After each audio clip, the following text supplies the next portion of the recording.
কাবা করার হাজরা আসতে সুবা দিয়া এবার আল্লাহর লগে কথা কয়, আল্লাহ 1 বছর লাগাইয়া যেই গোনাটি করছি মাফ করে দিও, আবার গোনার কইরা সামনের বছর আইতে আসছি। বাটফারি করণের আর জায়গা পাও না বিচাইরা। আল্লাহরে কি বেহতার লাগে তোমার কাছে? ওই দেখছো না গানাদার বর্বরতে কি কথা কইয়া বইছে, হেইনি রে তুই যেই ব্যাপারে জানো এই ব্যাপারে দুম ধরে না থাকবি, তুই কথা কইস কি? তুই দেবিদ্যার সিন হচ্ছে খেত করাইছে নাম সুদ তুই তো ফেহে ফাটিয়ে ফুড়ে মরবি। তুই বুঝচ্ছে যে হেটা লইয়া কথা কইয়া বইয়া রইছ, হ্যাঁ এমন এক কথা কইয়া বইছে। আজকে আমি গাড়িতে বসে বসে শুনলাম কি কথা কইছে, আস্তাগফিরুল্লাহ হাওলা ওয়ালা কুওয়াতা ইল্লা বিল্লাহ। এই কথা মুখেও নেওয়া যাবে না, এই কথা মুখেও নেওয়া যাবে না। আপনি যখন গানাদার হইবে, আপনি যখন আল্লাহ চিনতেন না, তখন আল্লাহর ব্যাপারে মস্কারা করেন তো সহজ, কিন্তু আল্লাহরে যদি চিনেন তাহলে আল্লাহর ব্যাপারে কথা কইতে শরীরটা কাঁপ দিব 50 বার, ঠিক কিনা কও? তো আল্লাহ চিনে না, হাতে মনে করছে আল্লাহ বুঝে তার খালাতো ভাইয়ের মতো বড় কয় না রে, উদাম করে সিহন জিগনা দিয়া ফটফট ফটফট ফটফট করে ঘিসন যাইতো, ঠিক কিনা কও? হ্যাঁ শোনো, এক সময় বাংলাদেশও এই ফরাটর হইলে গ্রাম দেশ নাফিতে এটার 60 জন আছে নাফিত, যারা ওই দাড়ি কামাইতো চুল টুল ছাড়তো, তার কাছে গেলে নাফিতে ফোড়া মোড়া গাইলা দিত ব্লেড দিয়া ফুস দিয়া। এখন সব নাফিতের কাছে যায়, ডাক্তারের কাছে আর কেউ যায় না। সব ডাক্তার মিললে মিটিং বসে কি জানেন, আর আমরা তো লেখাপড়া করে ডাক্তার হইলাম, আর নাফিতে সব অপারেশন করে টেহা কামাই করে লাইতে আছে।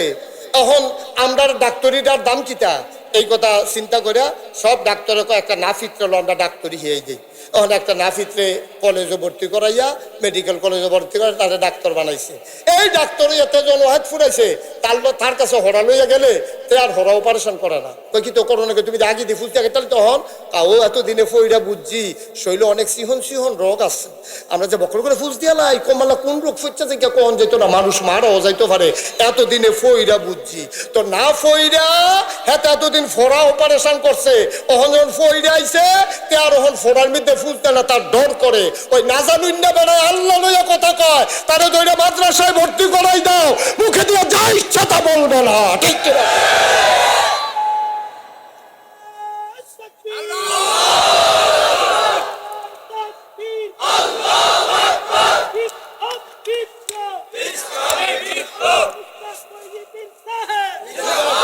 সবাই পড়ে না আমিন। এই জন্য জ্ঞান অর্জন করা খুব জরুরি, আর অন্তরে ভয় থাকতে হবে কার? না কথা কয় না কার? আল্লাহর ভয় থাকলে আপনি কিচ্ছু করতেন পারতেন না। তো একবার বিলে এই হেকিম যে গাছপালা দিয়ে চিকিৎসা করে, এবার আর এমনা রাস্তার ছাইডা দিছে, এবার আর আটতো ফাড়ে না। এবার জিগে আটেন নাকি রে, যে এইটার মধ্যে ফাড়া দেই এইটা দিয়ে ওষুধই গাছ, দুবা দিয়ে একটা ওষুধ বানায়, ধোত্রা ফাতা দিয়ে ওষুধ বানায়, তারপরে এই যেইটার মধ্যে ফাড়া দেয় এইটাই আমি তো সিগনালিছি তো ওষুধে গাছ, তো এই ওষুধের মধ্যে আমি ফাও দেই কেমনে, এর লাগে আমি আর আটতামে পারি না। তুমি যখন বুঝ জ্বালাইবা মুখে দিয়া যা মন্ডায় চায় তার কইতা না, ঠিক কিনা কও? এই যে বড় আমার আলাপ করতে পারো, তোমার তো লেখাপড়া নাই, তোমার ইমান আমলের চিন্তা নাই। তো এক কথায় ইমান, এক কথায় বেঈমান। পিন্ডলো লুঙ্গিনা না থাকলে বোঝা যায় লুঙ্গিনা নাই, মাইনসেও দেহে তুমিও টের পাইছো, কিন্তু ইমানটা যে যায় এটা তুমিও টের পাও না, লগের বেড়াও টের পায় না, ঠিক কিনা কও? সুতরাং খুব সাবধান, মুখে দিয়া যা আসে তাই বলা যাবে না, মন যা চায় তাই করা যাবে না, শব্দে পাও তাই খাওয়া যাবে, চিন্তা করতে হবে। একজন মানুষের বেজ্জতি করা সহজ, একজন মানুষের ষড়যন্ত্র করে সমাজকে বিদায় করে দেওয়া সহজ, ভালো কাজগুলো বন্ধ করে দেওয়া সহজ, কিন্তু তুমি একটা ভালো কাজ করা বড় কঠিন, ঠিক কিনা কও? তুমি টলিমুদ্দি তোমার সারাদিন ফিটলে চাইরা না বাড়িতো না, তুমি আরেকবার লাখ টাকার হিসাব চাও। ওই যে লেগে হগিন নিবেডি যে আটতে আছে, পদ্মা সেতুর কাছে দিয়ে হগিন নিবেডি আটতে আছে, তো এক বেডি আরেক বেডির জিগায় কসেন ফুলটা বানাইতে কত চাইবো, 5,000 টাকার নিচে পারতো না, কমপক্ষে 5,000 টাকা লাগবো, কারণ হেঁটে তো ভিক্ষা করে পায় 5 টাকা, তো হেঁটাই চিন্তা করে 5,000 টাকা জমাইতে কত লাগে, তো হেঁটে গেছে 5,000-এর বেশি। অন ইঞ্জিনিয়ারে যারা কন্ট্রাক্টর তারা যদি শুনে যে 5,000 টাকা দিয়ে পদ্মা সেতু বানাইতে চায়, হেঁটে তো আইস দিয়ে হাট ফিল করে মরণের কথা। তুমি তো আন্তাজ বুঝো না, তুমি মনটা যা ধরে তা করো। আব্বা একটা উচিত কথা কইয়া যায়, ওখানে মন দিয়ে শুনতে রাখো, ভালো কাজ করবা, নাইলে যে করতে চায় তার কান্দ লইয়া নাচবা, বিরোধিতা করো না, ঠিক কিনা? কথাটা যেন সারা জীবন মনে হয় ওয়াহিদপুরের তারা আর যেন দ্বিতীয়বার কোন না লাগে। হয় নিজে বালা কাজ করবেন, না হলে যারা বালা কাজ করতে ইয়ে তারা কান্দ লইয়া নাচবেন। ভাই ও আপনার মতো মানুষ পাইছি আর সারাসারি নাইও দোহানো বইয়া বইয়া ফাঁকনা কথা কই, ফাঁকনা কথা কইতে তো টেহা লাগে না, ঠিক কিনা কও? এটা একটা ফাঁকনা কথা কয়ে সমাজটারে নষ্ট করো না। আজকে আমার দেশ ডেস্ট্রয় হয়ে গেছে, ধ্বংস হয়ে গেছে এই কারণে। নিজে বালা না, বালারে থাকতেও দেয় না, গুণী নিজেও গুণী মানুষ না, গুণী মানুষ জন্ম হইতে দেয় না। সেই সমাজে গুণী মানুষ জন্ম হয় না যেই সমাজ গুণী মানুষের কদর জানে না, ঠিক কিনা কও? খুব সাবধান, বুঝ করে চলবেন, আজ্ঞাই নিবেন। মসজিদ মাদ্রাসার লাগিয়া যারা আইয়ে তারা আজ্ঞাই দিবেন। সবাই দেওয়ার সব কাম হইতো না। এইটা আল্লাহর সীম, আল্লাহ নির্ধারণ করে দিছে। আপনি আর আমার এটা চিন্তা করে লাভ নাই। আমার চিন্তা আমার যে দূর আছে দূরে না চিন্তা, হেবারের যে দূর আছে হেবারের দূর চিন্তা। আমার কাছে 1 লাখ টাকা অনেক টাকা, আরেকবারের কাছে 1 লাখ টাকা হাতের ময়লাও না, ঠিক কিনা কর? আল্লাহ যেন হেফাজত করে সবাই কোনা আমিন। আসলে আমি কোনোভাবে আজকের মাহফিল রাখার কথা না। আমি অদৃশ্য একটা বন্ধনে জড়িয়ে গেছি যে মানুষটির সাথে। সে মানুষটির নাম আলহাজ ইফতেখার আহমেদ মাসুদ। আমি ওনার ঢাকার বাসায় গিয়েছি, আমি ওনার সাথে একটা বন্ধনে জড়িয়ে গেছি।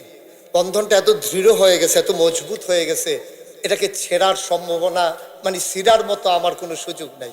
এই লোকটার সাথে জড়িয়ে যাওয়ার কারণে উনি যখন ফোন দিয়া বলছে ভাই আপনি কিন্তু একটু আশাই লাগবে, আমি আর না করতে পারিনি। আজকে আমার আরেক জায়গায় মাহফিল, ওখানে বাদ আয়েশা আমার আলোচনা করার কথা, কিন্তু আসার সময় শেষের পর আমি এহেন আল্লাহ যেন আমাদের দ্রুত যাওয়ার সুযোগ, সবাই আমিন কর না কেন?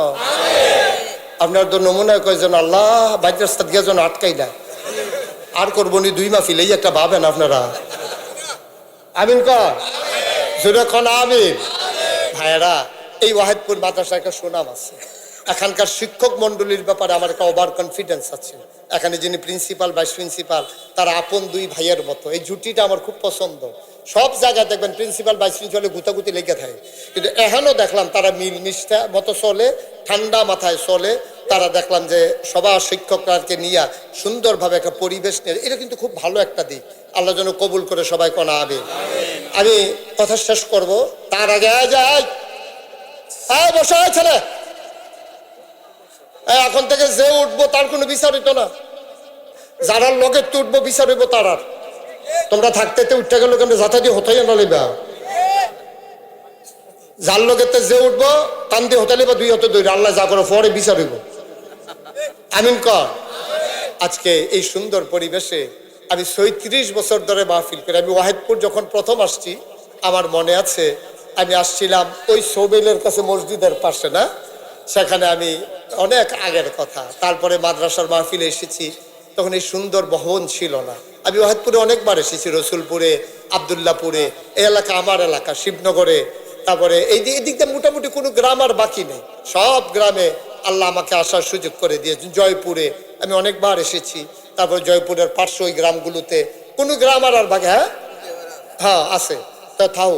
এই রসুলপুর এই মাসের এই ডিসেম্বর মাসের 16 তারিখে আমি রসুলপুর আসবো ইনশাআল্লাহ। আল্লাহ যেন কবুল করে সবাই কোনা আমিন। ডিসেম্বর মাসের কয় তারিখ? সবাই যাবেন। আমি বিনয়ের সাথে আমার মিনতি, আমার তো মন সাক্ষী দিছে যে আজকে আপনারা যেভাবে মাগরিবের পরে মুবারক সময়ে, মাগরিবের পরে তো লুক হতে যায় না, কিন্তু আপনারা যেভাবে লোকে লোকারণ্য হয়েছেন, জনসমুদ্রে পরিণত করে দিয়েছেন, আমি প্লিজড, আমি অভিভূত, আমি মুগ্ধ। আমি আজকে পরম শ্রদ্ধার সাথে আপনাদেরকে আলিঙ্গন করে নিলাম, আমি আপনাদেরকে বরণ করে নিলাম। আপনাদের এই ভালোবাসা আমি অঞ্জলি ভরে নিলাম।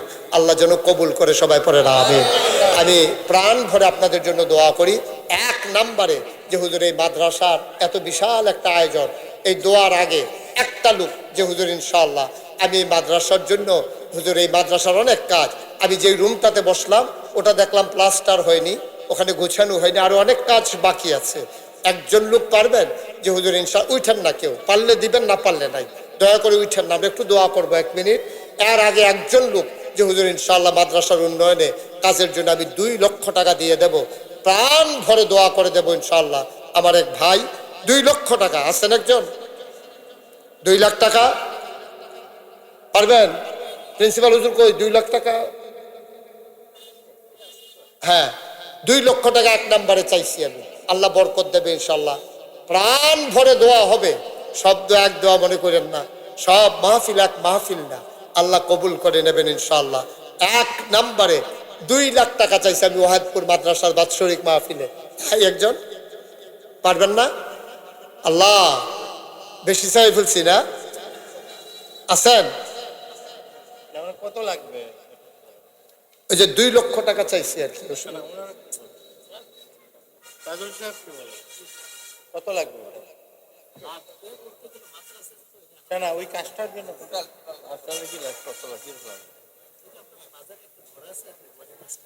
ওই ঘরের কাজের জন্য সবাই মিলে করবে আর কি, পুরা টোটাল কাজ। মাদ্রাসার কাজ তো এটা অসীম কাজ। ঘর আছে, হ্যাঁ, এটা তো সীমা নাই, কাজ চলতেই থাকবে, কন্টিনিউয়াস, এটা চলতেই থাকবে। যে যারা পারেন তা আমাদের